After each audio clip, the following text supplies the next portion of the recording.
Good morning, YouTube. I've been through a bit of a change lately in the way the channel's been progressing.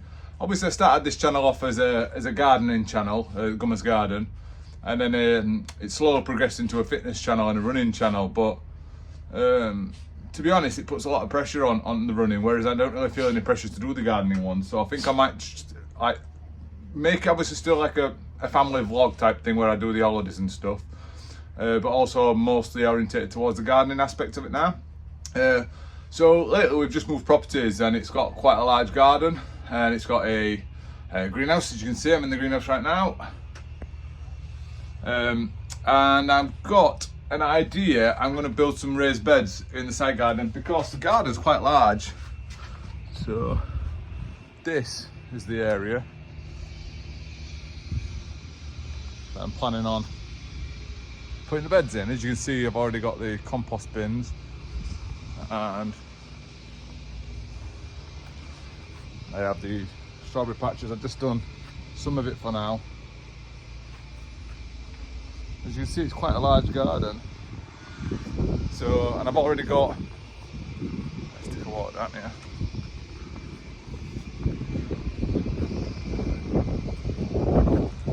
Already got the chicken coop.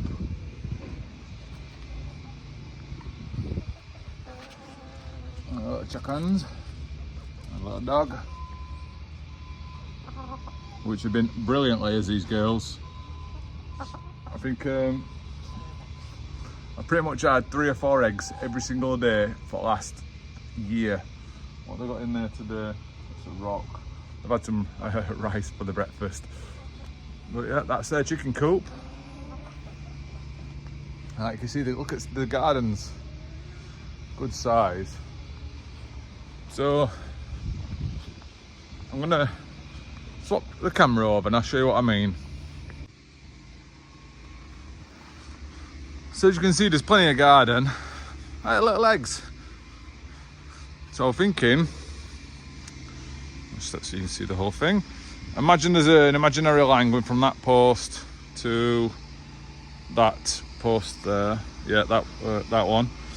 And I've measured out that I can probably get.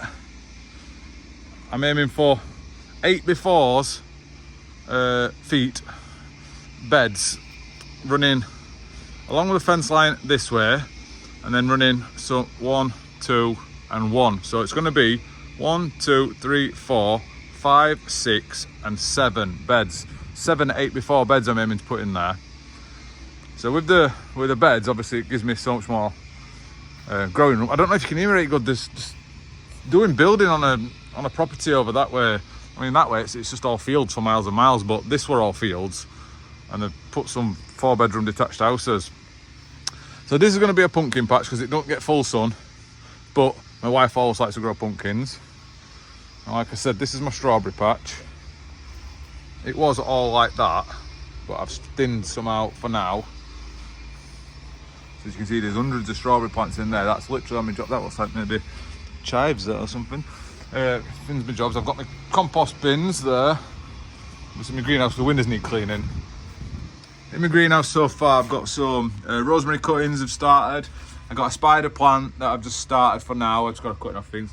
I've done some giant pumpkins, lupins, sweet peas, cucumber, rhubarb, and normal pumpkins in them just to start me off. On these ones, I've got a few various things. That's my tomatoes. Just to give them a head start. I know it's only second week in March, well 18th, but I'll go from there. I've got onions, asparagus, lavender, and spearmint.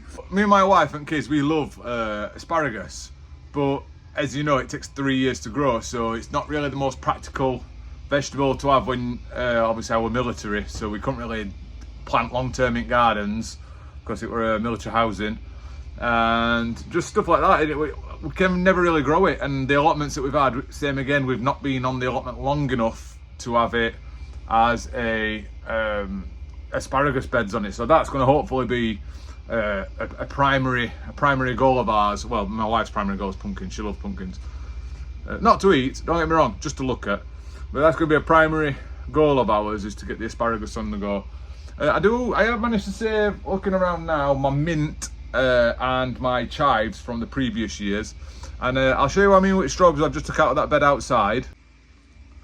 So here they are for now. Because I took them out when we had a nice day like today, and it started raining. And to be honest, I was being totally lazy, and I didn't want to put them all back in because I had nowhere to put them at the time. And I was going to put them in one of these just to put them on for now. But as I was taking the old dirt out and the old soil, it's kind of crumbled a bit. But these are a few years old now, so they are what they are.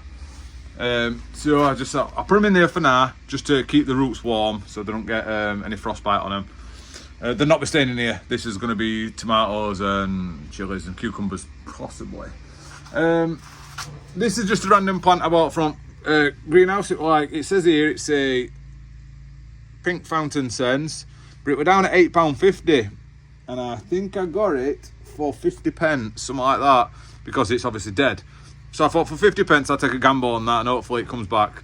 These, I can't remember what they were, but it was something that were just in the garden and they were just left.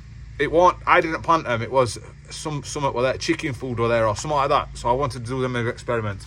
These two were just 2 trees I bought other day, 2 for 12 quid, because when I'm having the beds planted, I'm gonna have a fruit tree in the gap of every one. So I've just got them in there to try and get an head start on them before I put them out. This is my spearmint. It is coming through now. I'm sure it was spearmint, this one. There's my dog. If we keep her in here long enough, she might grow. Bella, how you doing? And this is my chives. I had this in a bucket all the time, but it was a bucket with absolutely just mud.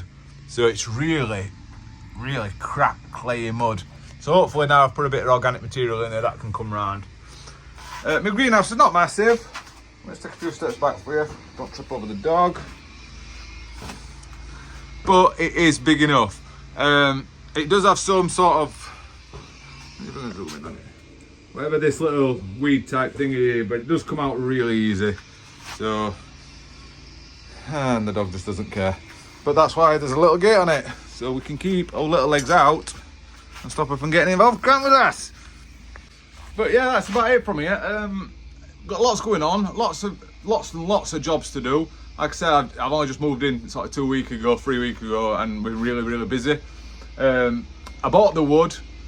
It cost 220 quid, something like that. Delivered. It hasn't arrived yet. It's coming 3 to 5 working days. I bought it 2 days ago. But I know it sounds expensive, 220 quid on 7 raised beds, but it's only 30 quid a bed. And Bella, get out. Excuse me, she's just out standing in the seedlings. Sorry about that. 30 quid a bed. It's not that bad when you put it into context of hopefully it'll look nice, and because we don't want, obviously ideally you'd get rid of the lawn completely and just go full garden, but I can't really get my wife to commit to that just yet, so we'll keep trying her. But for now, 7 beds is going to be plenty enough, plus the greenhouse. Plus I have a garage, which is quite a large garage, which can do for overwintering a lot of stuff and storing onions and stuff like that. So I do need to go to a shop and get some onion sets. I do have some onion seeds in, but they're going to be for next year's. So I need to get some onion sets ready for wet beds are in. You're going to grow. And then also I need to pick up about another 6 fruit trees, something like that, because like I said, they've sold that field. It were lovely fields for miles and miles. We were end house in the village and they've sold them. So I need to get some fruit trees up now, because you just don't know how much more land, green land, going to sell behind us properties, just to act as also as a coverage and obviously for food. So anyway, that's an update on what we've been getting up tonight. It is the 18th of March. Lots going on. Hopefully I will be able to do lots of different videos and shorts and get back into this whole YouTube business, because currently I'm lucky enough that I don't have to work. I am, don't like to say the word, an entrepreneur. But yeah, I made some good investments a couple of years ago, which made me able to get out of the military and receive nice little dividend income. But that's how I'm able to do this full time now. So see you later guys, take it easy.